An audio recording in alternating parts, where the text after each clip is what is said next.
If you're waiting around for your boss to finally notice your potential, or for the government to finally get it together, I've got news for you.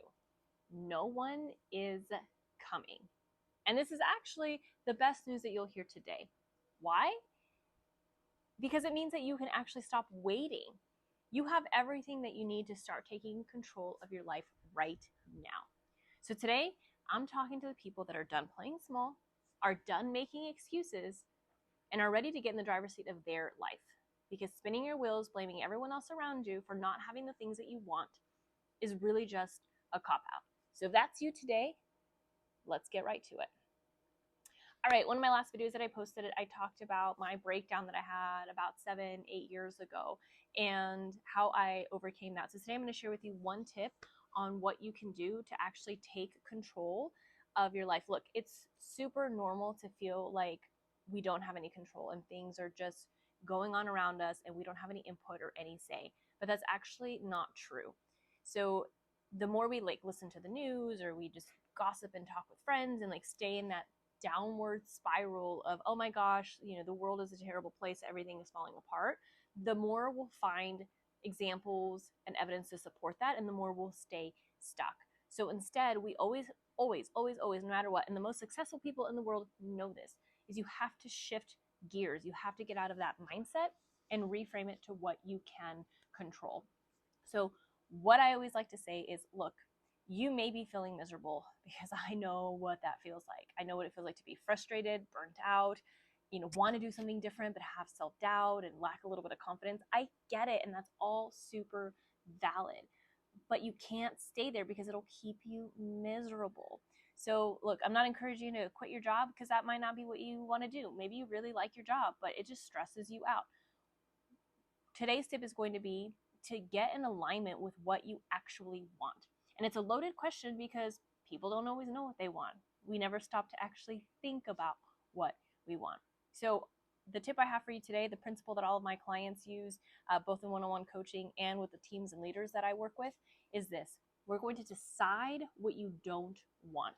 Decide what you don't want. That means getting out a piece of paper, taking out your phone and opening up a notes pad and just listing out every single thing that you're sick and tired of.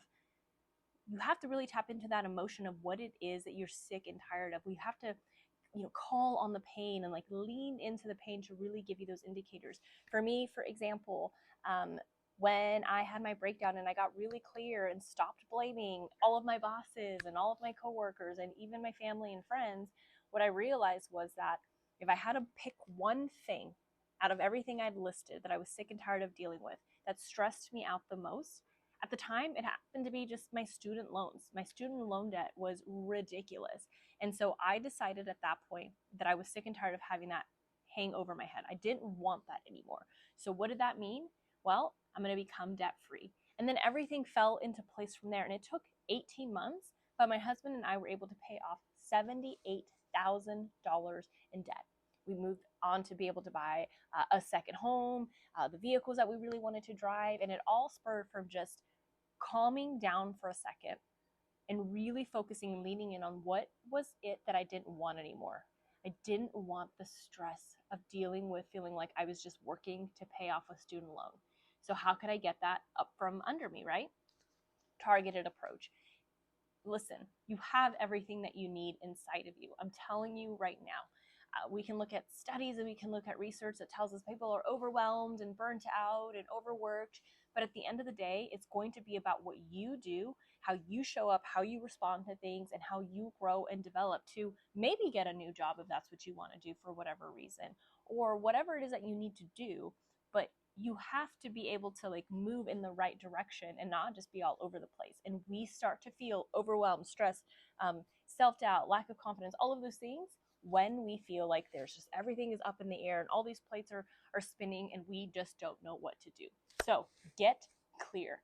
Take out a piece of paper, write down all the things that you do not want anymore in your life, at work, your relationships, whatever it is, and identify one of those areas that you can start working on right away. It's going to be a game changer. I promise you, I guarantee it. All right, we'll talk